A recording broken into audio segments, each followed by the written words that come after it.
Les ondes de Limo. Osez la curiosité pour votre bien. Anne-Sandrine Di Girolamo.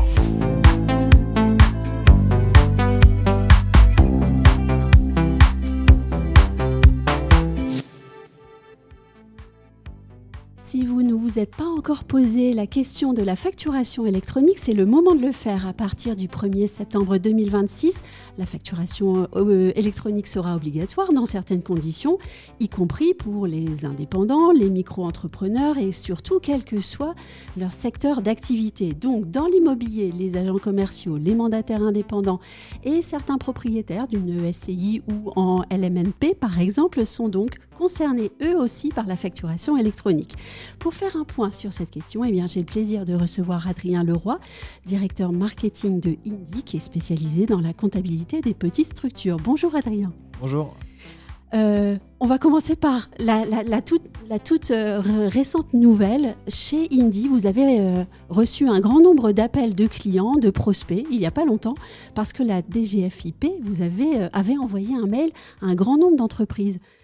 Ça a été peut-être une piqûre de rappel intéressante sur la facturation électronique chez vous. Tout à fait. Donc la facturation électronique, c'est une des grandes actualités réglementaires et administratives de l'année 2026, avec une échéance au 1er septembre. Et tous les acteurs, dont Indy, communiquent beaucoup sur ce sujet-là auprès de leurs utilisateurs, mais nos communications sont un petit peu moins efficaces que celles de la DGFiP. Et donc la semaine dernière, le week-end dernier, en effet, la DGFiP a envoyé un email à des millions d'entreprises qui ne sont pas encore en conformité parce qu'elles n'ont pas encore déclaré de plateforme pour recevoir leurs factures de manière électronique. Et là, on a vu une explosion. On a vu une explosion des demandes. Les rythmes d'inscription à Indy pour se mettre en conformité ont été multipliés par 10 du jour au lendemain. Donc en effet, ça a commencé à faire bouger les choses, mais il reste encore énormément de structures et d'entreprises, de SCI, de LMNP qui ne sont pas encore en conformité et qui vont devoir s'inscrire dans les mois qui viennent. Et donc, au 1er septembre 2026, tout le monde reçoit des factures électroniques. Ça, c'est l'information importante à retenir. Tout à fait. Là, il y a une échéance qui est au 1er septembre 2026 où toutes les entreprises doivent avoir désigné une plateforme, ce qu'on appelle une plateforme de réception. Donc, c'est un endroit où elles vont recevoir leurs factures, toutes les factures qu'on leur envoie. Ça, c'est au 1er septembre 2026. Et ensuite, il y a une deuxième échéance qui est un peu plus lointaine, qui est au 1er septembre 2027, où toutes les entreprises doivent être capables d'émettre des factures électroniques. Donc, si vous facturez un client, vous devez émettre des factures sous un format, c'est normé. Et ça, c'est plutôt 1er septembre 2027. Et on observe, nous, qu'il y a une grande confusion et donc il y a beaucoup de pédagogie à faire entre réception et émission. Quand on pense facturation, les gens pensent souvent « je fais des factures ».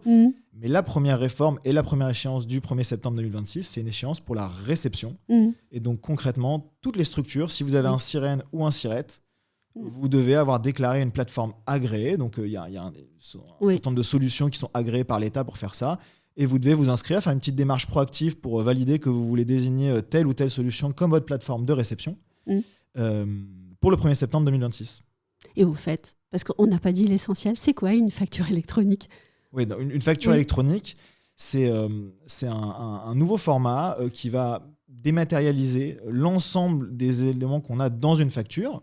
Donc en fait, aujourd'hui, on envoie des factures souvent par PDF, via des logiciels. Certains le font même encore un peu plus à la mano.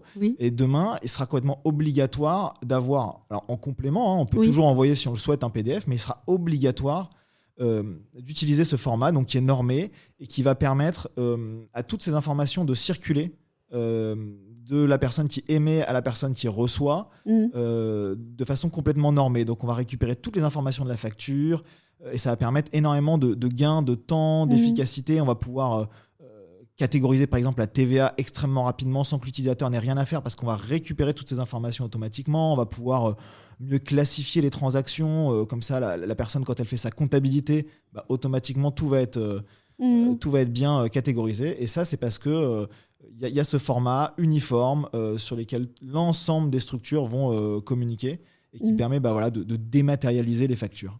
Mais là, on a parlé du service entre entreprises pour faciliter, fluidifier le travail. Mais quel est l'intérêt de la DGFiP d'envoyer un mail comme ça à tout le monde pour que tout le monde s'y mette ? L'intérêt de la DGFiP, c'est que donc il y a cette échéance au 1er septembre 2026. Et aujourd'hui, ce qu'on constate, on est encore un petit peu en amont de la réforme, mais c'est que beaucoup de gens ne sont pas encore prêts. Nous, on a fait un sondage avec Opinionway au mois de janvier. On a demandé aux gens, est-ce que vous savez si vous utilisez un logiciel qui sera conforme. Il y a 62% des indépendants en France qui nous ont dit non, on n'utilise pas un logiciel conforme. Donc il y a énormément de gens qui doivent se mettre en conformité, et l'intérêt de la DGFiP, c'est de s'assurer qu'au 1er septembre 2026, toutes les entreprises sont en conformité, donc elles communiquent là-dessus, et on s'attend dans les mois qui viennent à avoir une explosion, parce que c'est des millions d'entreprises qui sont concernées, et aujourd'hui, il y a peut-être 10% des structures qui ont déclaré une plateforme de réception, donc il y a encore beaucoup de travail à faire d'ici le 1er septembre 2026, mais les choses bougent très vite, et les gens commencent à s'organiser et à s'organiser en prévision de cette échéance. Oui, et d'ailleurs, on a parlé de la conformité de la plateforme. En fait, ces plateformes qui nous permettent de passer à la facturation électronique sont des plateformes agréées. Je crois qu'il y en a à peu près à ce jour une centaine, si je ne me trompe pas. Vous avez fait ce travail d'agrément, je crois, il y a déjà un certain temps chez Indy. C'est ça, tout à fait. Donc chez Indy, nous, on est une solution qui est utilisée par... on est utilisé par à peu près 300 000 indépendants aujourd'hui, dont beaucoup de professionnels de l'immobilier, soit des agents, des mandataires, soit des gens qui sont propriétaires et qui ont une SCI ou une LMNP. Et donc, on a 300 000 utilisateurs qui, chez nous, vont faire leur comptabilité, leurs factures, ils ouvrent un compte. Donc, pour nous, c'était une évidence que la facturation électronique, il fallait qu'on soit plateforme agréée, il fallait qu'on permette à ces gens-là d'avoir tout au même endroit. Et donc, on a fait les démarches en 2025 qui nous permettent d'être aujourd'hui, on fait partie de la liste des plateformes agréées.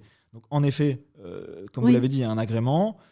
Donc, il y a tout un process pour se faire auditer, se connecter techniquement au système, pouvoir émettre et recevoir des factures. Donc, nous, on a fait tout ce travail-là. Et ça demande des investissements ? Ça demande des investissements en temps, ça demande des investissements technologiques, ça demande... Il y a des normes à respecter, donc évidemment, c'est un projet important que nous, on a mené en 2025 pour être prêt le plus tôt possible et pouvoir rassurer les gens et qui viennent s'inscrire dès que possible. Mais moi, la question que j'ai, c'est est-ce qu'il y a aussi des logiciels de facturation qui ne sont pas encore prêts, qui n'ont pas eu cet agrément, qui ne vont pas aller le chercher ? Et pour le consommateur, alors comment est-ce qu'on s'y retrouve ? C'est une très bonne question. Donc en effet, vous l'avez dit, il y a une centaine de plateformes qui sont aujourd'hui agréées.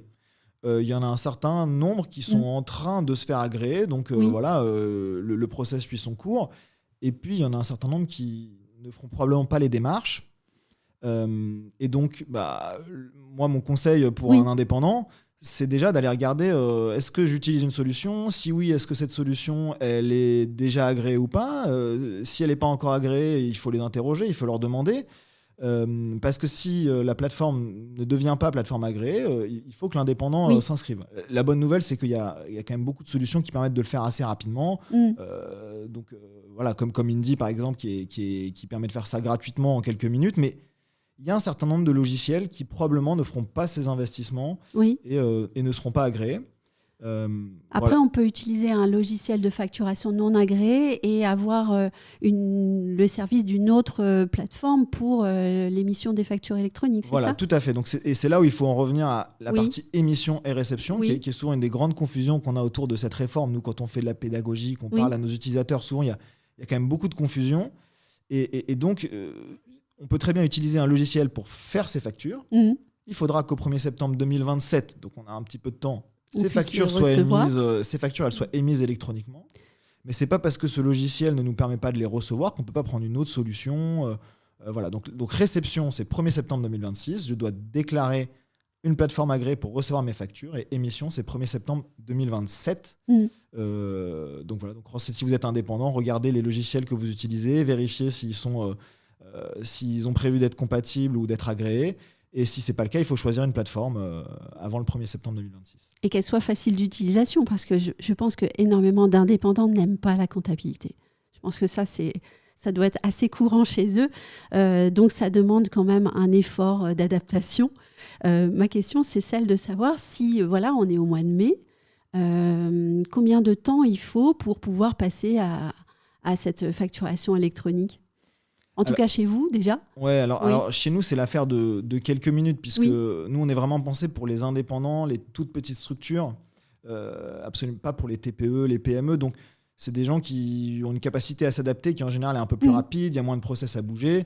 Donc, ça prend quelques minutes d'aller s'inscrire et de choisir une plateforme agréée. Après, moi, le conseil que je vais donner que je donnerais aux gens qui sont auto-entrepreneurs, Oui. propriétaires, c'est idéalement de ne pas multiplier les outils. Donc nous, c'est le pari qu'on a fait. Un indépendant qui gère sa structure seul, on fait le pari qu'il n'a pas envie de multiplier les outils. Un outil où il a son compte bancaire, un outil où il fait sa compta, un outil où il met ses chronophage, hein. Voilà. Et donc nous, on a tout rassemblé au même endroit. Donc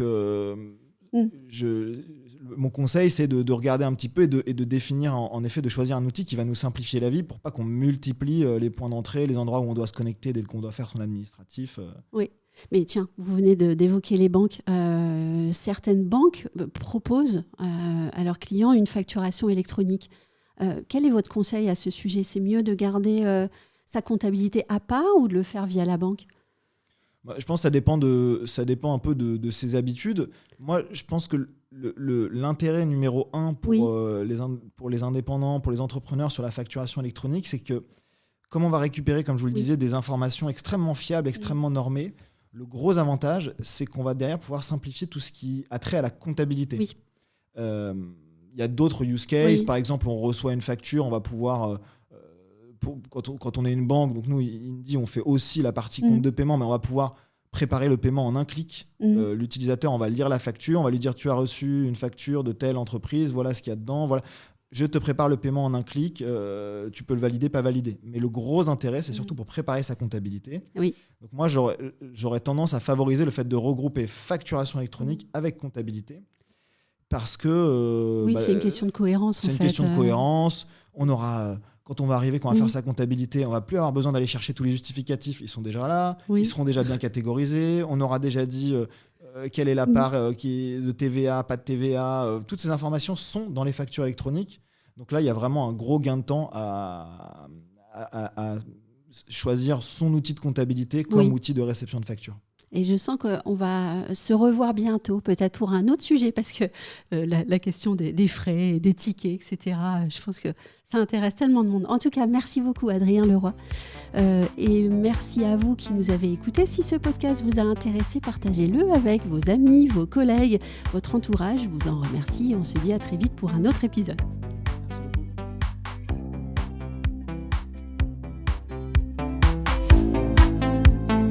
Retrouvez les Ondes de Limo sur ondedelimo.com, les réseaux sociaux et la newsletter.